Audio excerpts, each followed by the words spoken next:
La matinale RCF, le grand invité. 8h10, c'est l'heure de notre grand invité. Bonjour François-Xavier Bellamy. Bonjour. Vous êtes député européen, vice-président exécutif des Républicains. Merci d'avoir accepté notre invitation depuis Strasbourg, où vous êtes réunis avec les autres eurodéputés pour une session plénière du Parlement européen. En cette journée de l'Europe, 9 mai, un discours est attendu, celui du chancelier allemand Olaf Scholz ce matin. Alors on se rappelle de la phrase d'un ancien secrétaire d'État américain qui disait « L'Europe, quel numéro de téléphone ?» François-Xavier Bellamy, est-ce que c'est encore une nouvelle vision de l'Europe auquel on va avoir droit aujourd'hui avec la prise de parole d'Olaf Scholz? J'espère en tous les cas que cette rencontre sera l'occasion de mettre à plat les divergences de plus en plus fortes qui sont en train de séparer nos pays, parce que il faut se parler franchement. Vous savez, c'est ça aussi être ami. Je crois que l'Allemagne est un pays ami, mais auquel il faut que nous puissions dire les choses avec simplicité. Depuis quelques années, nos modèles sont en train de diverger. Et moi, j'aurai l'occasion de répondre au chancelier Scholz tout à l'heure et de lui poser la question de sa responsabilité dans la crise que nous traversons avec tous les pays européens. La crise quand l'Allemagne, par exemple, la crise énergétique, prenez, quand l'Allemagne décide de fermer de manière unilatérale ces 3 dernières centrales nucléaires qui sont encore en activité il y a quelques jours de cela, alors que nous sommes en plein milieu d'une crise énergétique majeure avec des pénuries d'énergie qui sont encore à prévoir au cours des hivers prochains, eh bien, ce pays fait monter les prix pour tous les pays européens, et en recourant de manière beaucoup plus massive qu'auparavant au charbon, il met en danger des vies, non seulement sur son sol, mais aussi bien sûr sur le nôtre. Et donc vous voyez, c'est aussi ça, moi je crois que si l'Europe a un sens, elle consiste à relever ensemble des problèmes. La crise de l'énergie est un problème que nous avons à gérer en commun. La nécessité de décarboner notre production d'énergie, c'est un problème que nous devons relever en commun. Et aujourd'hui, nous voyons bien que nos trajectoires divergent sur ce sujet comme sur d'autres. Et il faut qu'on puisse se dire les choses, parce que sinon, encore une fois, je crois qu'on va mettre en danger l'idée même de l'Europe et du travail européen. Vous parlez de divergence. Est-ce qu'on n'arrive même pas à des visions irréconciliables entre la vision française d'Emmanuel Macron et la vision allemande d'Olaf Scholz ? Il est certain qu'aujourd'hui, vous avez raison de le dire, il y a des paradigmes, des principes, des systèmes de départ qui sont fondamentalement différents. L'Allemagne, depuis des années, elle a construit tout son modèle sur les excédents commerciaux, les excédents budgétaires, et donc sur notamment un rapport à la mondialisation qui lui permet de construire sa prospérité économique. La France, au contraire, et il faut reconnaître que nous sommes peut-être parfois, nous avons raison de défendre des convictions que je crois pertinentes.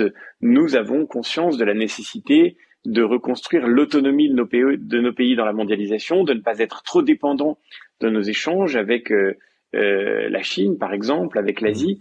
Mais nous aussi, nous avons notre travail à faire, parce que nous sommes structurellement déficitaires budgétairement, et peut-être de manière plus grave encore déficitaires commercialement depuis des années. C'est-à-dire que nous importons plus que nous n'exportons, nous ne produisons pas ce dont nous avons besoin, du coup, mécaniquement, et ce déficit, cette dépendance, eh bien, nous rendent moins crédibles lorsqu'il s'agit de défendre en Europe la nécessaire réorientation de la mondialisation. Ça, c'est et bon. donc, je crois que nous aussi, nous avons notre travail à faire pour retrouver la force de défendre une vision du monde, une vision de la place de nos pays dans le monde, une vision de la mondialisation qui soit plus juste et plus sûre. Oui, parce que ça, c'est pour le constat, mais en ce qui concerne la vision, quelle vision encore? Le Figaro souligne ce matin que votre parti, les Républicains, cherche son candidat pour les prochaines élections européennes.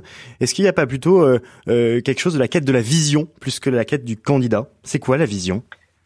Vous avez tellement raison, je ne cesse de répéter pour ma part que ce qui compte dans cette élection européenne qui se dessine et qui sera décisive, ça n'est pas seulement la question de savoir qui va être candidat, mais c'est la question de savoir quelle ligne nous défendrons, quel message nous aurons.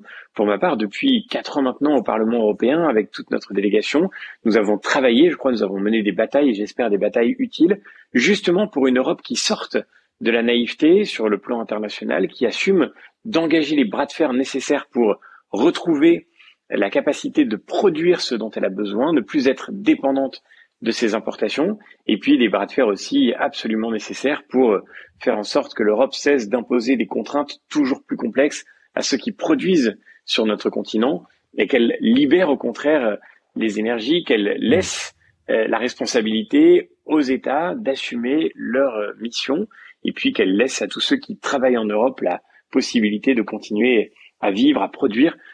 Toutes ces batailles-là, je pense à la question de l'énergie dont je parlais à l'instant, à la question de l'industrie, au sujet d'agriculture sur lesquels nous nous sommes beaucoup mobilisés, au sujet de pêche. Je sais que les pêcheurs en France aujourd'hui vont redire leur inquiétude devant les législations européennes effectivement inquiétantes qui se dessinent à l'horizon. Toutes ces batailles que nous avons menées, eh bien, je crois qu'elles doivent être le point de départ d'une projection vers une Europe qui retrouve son sens. Et c'est certainement la vision que nous devons défendre dans cette élection européenne. Ça, c'est pour le 9 mai, la journée de l'Europe, François-Xavier Bellamy. Mais hier, il y avait le 8 mai et les commémorations du 8 mai. Emmanuel Macron a descendu les Champs-Élysées vides. Les images sont assez impressionnantes. Pas un badaud, pas un spectateur. Est-ce que ça vous attriste? C'est glaçant. Si les gens n'étaient pas là, ce n'est pas parce que personne ne voulait venir, mais c'est parce que le quartier avait, semble-t-il, été totalement bouclé pour éviter que le chef de l'État essuie le moindre sifflet. Je crois qu'on arrive à un niveau de déconnexion entre nos dirigeants et le peuple français, à un niveau de rupture qui est extrêmement préoccupant, pas seulement pour la majorité présidentielle, mais pour nos institutions au sens plus général du terme et notre démocratie. Et c'est la raison pour laquelle, vous voyez, pour revenir à la question que vous posiez juste avant, c'est la raison pour laquelle je crois qu'aujourd'hui la droite a la mission de se reconstruire. Elle traverse bien sûr une crise historique, une crise majeure, notre formation politique, mais je crois qu'il faut maintenant qu'elle puisse représenter une alternative, parce que si nous n'arrivons pas à faire émerger une alternative crédible, alors nous allons condamner notre pays au désespoir politique. Vous parlez d'images glaçantes pour parler de ces images des Champs-Élysées. Pour autant, Gérard Larcher, le président des Républicains du Sénat, a fustigé ces appels à manifester du 8 mai, disant qu'il y a un temps pour tout. Est-ce que vous partagez son avis? Il y a un temps pour tout? Bien sûr, le 8 mai, c'est un jour d'unité nationale. Il fallait pas manifester hier. Unité.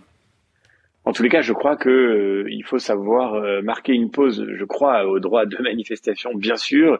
Je suis dans l'opposition au président de la République et donc je ne défendrai jamais l'idée que tous ceux qui s'opposent à lui seraient nécessairement coupables de le faire, bien au contraire. Mais je crois que le 8 mai, c'est le jour qui nous engage à commémorer ceux qui, avant nous, ont donné leur vie pour que nous soyons libres aujourd'hui. Ce jour-là, il impose de respecter l'unité qu'eux-mêmes avaient dans le sacrifice et dans l'engagement. Et je crois qu'on ne fait pas de politique politicienne ou de politique partisane un jour comme le 8 mai ou le 11 novembre. Sous Valéry Giscard d'Estaing, entre 1975 et 1981, la France ne commémorait plus le 8 mai. Une décision de Valéry Giscard d'Estaing motivée par son attachement à la construction européenne. Est-ce qu'il faut encore commémorer le 8 mai ? Évidemment, il faut commémorer le 8 mai. D'abord parce que l'unité de ce continent européen enfin retrouvé, cette unité-là ne nous oblige pas à effacer notre histoire et notre mémoire. Et encore une fois, je le redis, ceux qui sont morts pour que nous soyons libres aujourd'hui, eh bien, ils ont droit à notre reconnaissance. Et ça n'est que peu de choses que de leur donner un jour pour se souvenir de leur engagement. Et puis la deuxième raison, c'est que moi je crois que l'Europe ne serait pas ce qu'elle est aujourd'hui, un continent démocratique où la liberté des citoyens doit rester le dernier mot. Elle ne serait pas ce qu'elle est aujourd'hui, cette Europe, sans ceux qui ont lutté contre l'idéologie nazie, puis ceux qui ont lutté contre le totalitarisme soviétique. Et je crois que ces engagements-là, eh bien, ils font aussi l'unité de notre Europe. Opposer le 8 mai à cette Europe qui retrouve aujourd'hui son unité, c'est, je crois, c'était une forme de contresens. Nous sommes avec François-Xavier Bellamy, député européen, vice-président exécutif des Républicains. Emmanuel Macron souhaite une nouvelle loi sur la fin de vie d'ici la fin de l'été.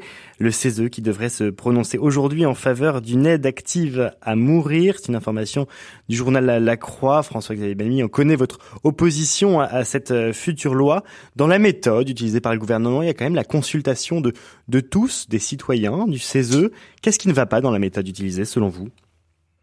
Alors, je serais très loin de dire que c'est la consultation de tous. Le CESE va rendre son avis, il est connu depuis longtemps, le CESE a déjà pris position pour l'euthanasie il y a déjà plusieurs années, et c'est lui qui a organisé cette convention citoyenne dont j'ai déjà eu l'occasion de dire que les biais de méthode me paraissaient extrêmement préoccupants. Lesquels ? On prend des citoyens qu'on tire au sort et puis on les fait travailler sur un programme qui est arbitrairement organisé par le CESE comme institution. De toute évidence, un processus de cette nature, ça a été la même chose sur la Convention citoyenne pour le climat, n'aboutit pas à ce que les gens qui ont été tirés au sort représentent les citoyens, mais à ce qu'ils produisent une décision qui est sans aucun doute assez proche de celle qu'on espérait les voir exprimer. D'ailleurs, je suis très frappé de voir le CESE prendre une position aussi claire, aussi déterminée en faveur de l'euthanasie. Permettez-moi de le dire simplement, mais cette institution, si elle a une raison d'être, c'est de représenter les corps constitués de la société, c'est de représenter les forces vives de la nation. Or, dans ces forces vives, comment se fait-il aujourd'hui que les 800 000 soignants qui se sont exprimés par la voix de leurs représentants de 13 associations, qui se sont engagés dans une même communication de manière très claire et de manière assez inédite, ces 800 000 soignants ont dit leur opposition à l'euthanasie. Je crois que ça ne permet pas au CESE, qui est supposé s'exprimer aussi en leur nom, de prendre une position aussi tranchée. Et à la fin des fins, nous sommes responsables de ce que nous faisons de nos institutions. Le CESE, c'est une institution de la République qui n'a pas pour but d'exprimer ce que pensent ceux qui ont l'honneur d'en faire partie, mais qui a pour but de tenter de refléter les positions qui traversent la société. Eh bien, dans la société, il y a, je crois, notamment du côté des soignants, mais c'est aussi du côté des patients le même cas. Votre reportage il y a quelques minutes le montrait à Jeanne Garnier. Il y a en réalité des visions beaucoup plus contrastées sur la question de la fin de vie que ce que le CESE voudrait nous faire croire à travers la manière dont il a organisé la Convention citoyenne, comme à travers l'expression qu'il va sans doute adopter aujourd'hui. Vous questionnez les institutions et notamment le CESE. Vous pensez que le CESE est tout à fait partial aujourd'hui ? Écoutez, le CESE, je vais pas me prononcer sur la manière dont il organise ses travaux, mais sur les sujets dont nous parlons, il est clair que le CESE a un agenda idéologique parfaitement explicite. On se souvient qu'il y a 10 ans, il avait refusé une pétition déposée par des centaines de milliers de citoyens sur la question du mariage et de la construction du mariage. Aujourd'hui, il prend position pour l'euthanasie. Je le redis, libre à ceux qui font partie du CESE de gérer leur mandat comme ils pensent devoir le faire. Mais moi, je trouve qu'il y a un vrai problème de fond dans le fait qu'une institution qui a pour but de représenter les forces vives de la société soit à ce point incapable d'entendre les nuances qui la traversent et la réalité des débats, pour dire le moins, qui s'expriment en son sein. Peut-être un dernier sujet, François-Xavier Bellamy. Je sais que vous êtes très engagé sur le dossier arménien et notamment sur l'enclave du Haut-Karabakh dont on parle assez régulièrement sur RCF, cette enclave arménienne. Vous êtes très engagé. Nathalie Loiseau, qui est pas tout à fait de votre bord au Parlement européen, est elle-même très engagée sur le sujet. Beaucoup de politiques sont engagés sur ce sujet arménien et pourtant rien ne bouge là-bas. Le Haut-Karabakh est encore isolé. Pourquoi la volonté politique ne suffit-elle pas ? D'abord, malheureusement, c'est une volonté politique qui s'exprime plutôt en France. Dans beaucoup d'autres pays européens, nous ne trouvons pas nécessairement la même préoccupation pour ce qui se joue aujourd'hui en Arménie. C'est vrai qu'il y a des continuités historiques et j'y crois profondément.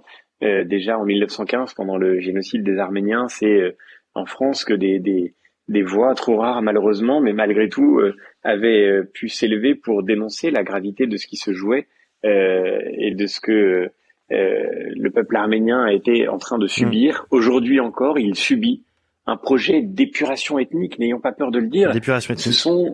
Ce sont des dirigeants qui nient le génocide des Arméniens que nous avons commémoré il y a quelques jours.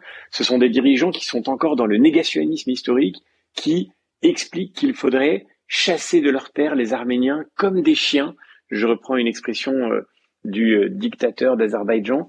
Eh bien, nous avons le devoir de prendre au sérieux ce qui se joue, notamment dans le Haut-Karabakh aujourd'hui, mais aussi sur le territoire de la République d'Arménie. C'est l'existence historique du peuple arménien, c'est l'existence de l'Arménie sur ces terres ancestrales qui est aujourd'hui en jeu. Et moi, je suis heureux en effet que la France puisse avoir une position claire sur ce sujet. Vous citiez Nathalie Loiseau, on pourrait citer aussi au Parlement européen mes collègues Sylvie Guillaume, François Alfonsi, des socialistes ou des Verts, des élus engagés dans toutes les formations politiques qui alertent sur ce qui se passe. Mais maintenant, il faut passer de la parole aux actes.